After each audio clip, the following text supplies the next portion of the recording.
welcome back to the deep dive. Today we're diving into a concept that, well, it touches nearly every aspect of our lives, yet it's often misunderstood, sometimes maybe romanticized as a superhuman trait, and honestly, a little intimidating: self-discipline.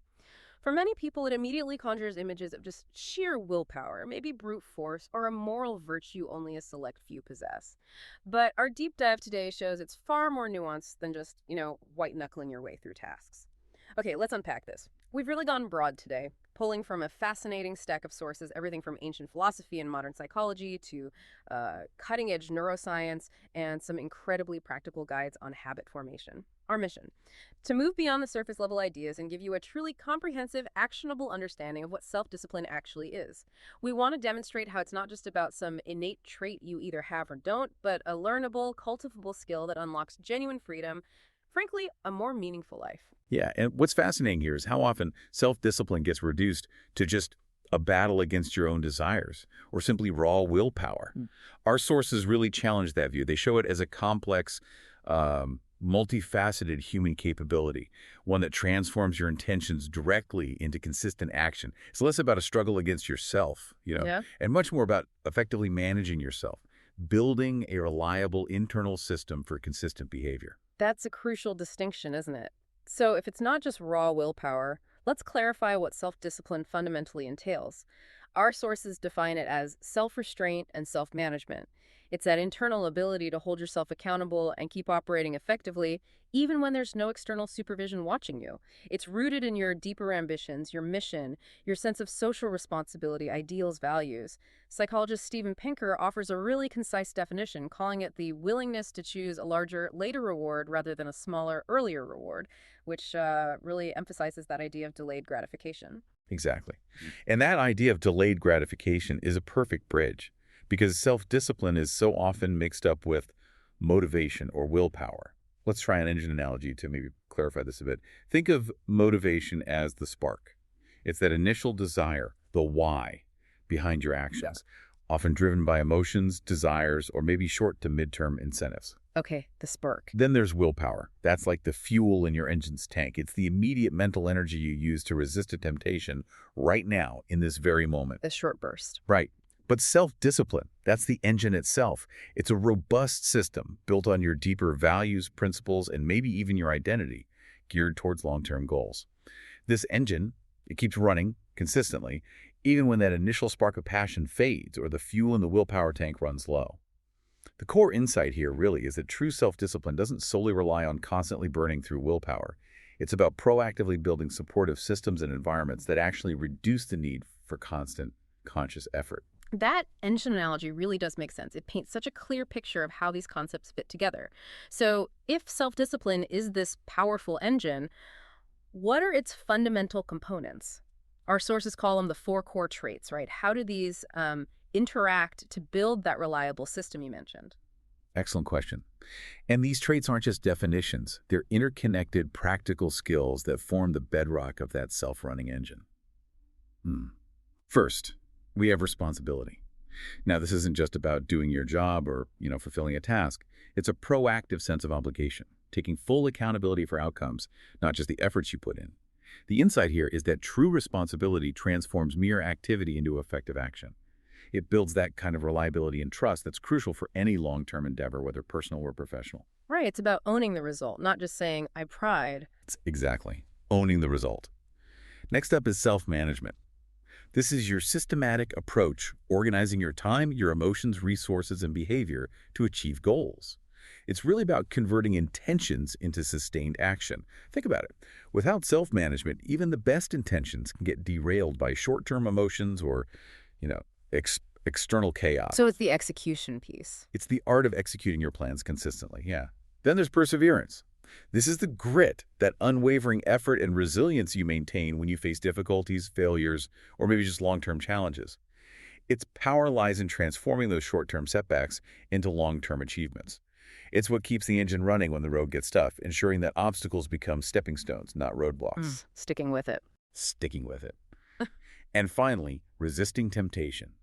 This trait is about maintaining your principles and judgment when you're confronted by short-term gains, maybe relational pressures, or even ethical conflicts. The key insight here is that it safeguards your long-term credibility and ethical boundaries. It's the ability to make decisions based on your deeper values and systems, preventing immediate gratification from derailing your future. That makes sense. So those are the 4 core traits. And if we connect all 4 of these to the bigger picture, they form the practical manifestation of what psychologists call self-regulation. This is the psychological process of guiding your thoughts, emotions, and behaviors to pursue goals.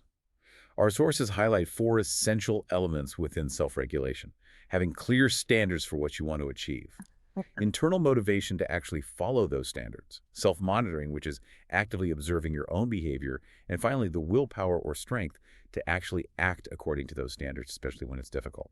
Okay, that framework helps. Which brings us to a fascinating question. Why is it so important to understand the foundations of self-discipline, not just the practical steps? What does delving into philosophy, psychology, and neuroscience really add to our understanding? Why dig deeper? Well, understanding the why reveals the profound impact and the underlying mechanisms. It's like, knowing how a car engine works, not just how to drive it.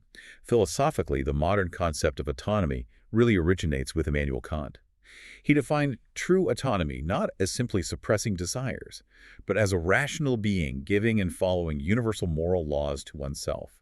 This rational self-legislation, he argued, is what grants us dignity. It's quite profound. Wow, okay. Dignity through self-rule. Precisely. And then you have the ancient Stoics, figures like Seneca, Epictetus, Marcus Aurelius. Regardless of their social standing, they consistently emphasized reason, self-control, and harmony with natural law to achieve inner peace and freedom. Their teachings weren't about rigid self-denial, but about aligning your inner world with a rational purpose. So, a long, rich history there, thinking about this. What about the psychological angle? What have we learned there? Psychologically, well, we have theories like Walter Mischel's famous marshmallow experiment. You've probably heard of it. Oh, yeah, the kids and the marshmallows. Right. It initially suggested that children who could delay gratification had better life outcomes. But here's where it gets really interesting. Subsequent research revealed something crucial. The ability to delay gratification is also strongly linked to a child's socioeconomic background and their trust in promises. Trust. How so? Well, kids from unstable environments where maybe promises were often broken, they were actually being rational by taking the immediate reward. They couldn't trust the big reward would actually appear later. Ah, I see. So it wasn't just a lack of willpower. Exactly. It shifts our view from just a willpower test to one that reflects trust and the expectation of future stability. It adds this vital layer of context to what we perceive as self-control. Then there's self-determination theory by Deci and Ryan. They argue that the most sustainable self-discipline comes from fulfilling 3 basic psychological needs. Autonomy, feeling like your choices are your own, not externally pressured. Competence, feeling capable of achieving your goals. And relatedness, feeling connected and cared for by others. This really emphasizes that true, sustainable self-discipline is actually built on intrinsic motivation, things you genuinely value. Okay, so it needs to come from within. Right. And just briefly, within the Big 5 personality model, the trait most closely linked to self-discipline is conscientiousness. It's characterized by orderliness, responsibility, and being goal-oriented. Makes sense. And what about the brain itself? What's happening physically in our heads when we're trying to exercise self-discipline? Neuroscientifically, it's fascinating.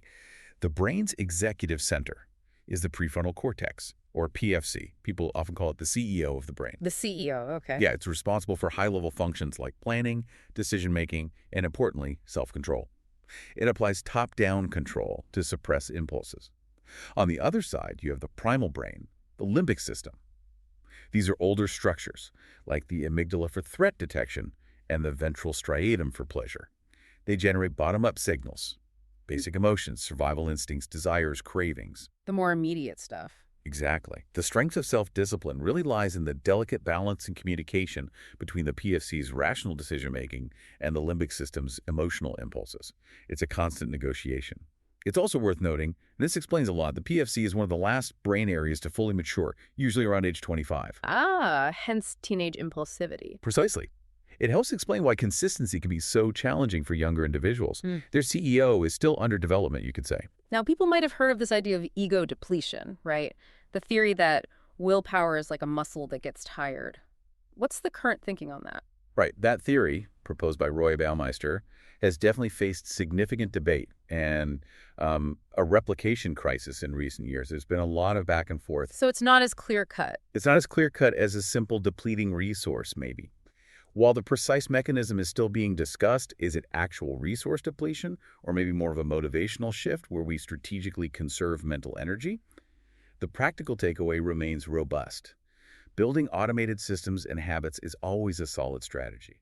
Whether it literally saves your willpower or simply bypasses the need for high motivation altogether, it demonstrably works to sustain disciplined behavior over the long haul. Okay, that's a key point. Systems over sheer effort. So self-discipline isn't just a mental state, but a system. And willpower might be, let's say, unreliable or needs conserving. How do we actually build this system into our lives? How do we architect it? That's the crucial question, isn't it? And it brings us back to that earlier point. The most self-disciplined people actually use the least amount of conscious willpower day to day. Because they have good systems. Exactly. They're masters at creating supportive environments and automating their behaviors. One of the most effective methods, according to our sources, is identity-based change. So instead of saying, I want to read a book, you shift your internal narrative to, I am a reader.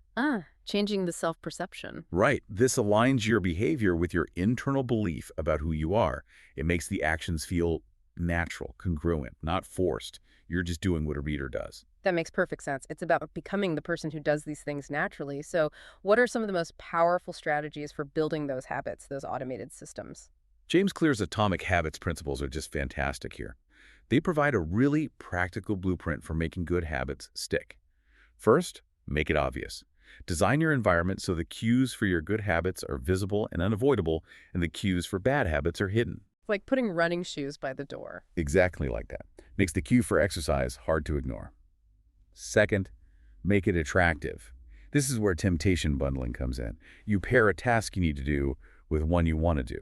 For instance, maybe you only allow yourself to watch your favorite Netflix show while you're on the treadmill. Okay, linking reward. Linking reward. Third, make it easy. You want to reduce the friction for good habits. Use the 2-minute rule. Simplify the start of any big goal to a tiny 2-minute action. So instead of exercise for an hour, maybe the goal is just put on my workout clothes. Gets you over the initial hurdle. Just start small. Start incredibly small. You can use micro habits so small they're almost impossible to fail at. And finally, make it satisfying. Reward yourself immediately after completing a good habit. You can use habit trackers to visualize your progress that don't break the chain method, where you see a streak building up. Can be really motivating. Those are all excellent for getting habits started. What about overcoming that initial resistance to action? You know, that feeling of just not wanting to begin. Yeah, we all know that feeling. For that, implementation intentions are incredibly powerful. These are specific, concrete plans. It's not just, I'll meditate, but a detailed plan like, I will meditate for 10 minutes at 7 a.m. in my living room. Being super specific. That specificity dramatically increases follow-through because it removes decision fatigue in the moment. You've already decided when, where, and what. And don't underestimate social power. Get accountability partners. Share your goals. It creates positive social pressure and support. There's even something called the Kohler effect, which shows individuals tend to work harder when they're part of a group compared to working alone. It's a powerful form of social accountability you can tap into. Interesting. Using the group dynamic. Definitely. And critically, you need to manage your inner landscape. This means practicing self-compassion instead of harsh self-criticism when you slip up. Identify negative thought patterns, build constructive action plans. Emotional regulation techniques are also key things like deep breathing, mindfulness meditation, or cognitive restructuring, where you challenge and reframe unhelpful thoughts. These help manage emotional states that can derail your discipline. Right, managing the inner critic and the emotional waves. Exactly. And please don't forget strategic recovery, adequate sleep, balanced nutrition, regular exercise. These aren't luxuries. They are essential infrastructure for self-discipline. They help combat stress and burnout, which are enemies of self-control. Exercise, in particular, has been shown to enhance PFC function and neuroplasticity. It literally makes your brain better at self-control.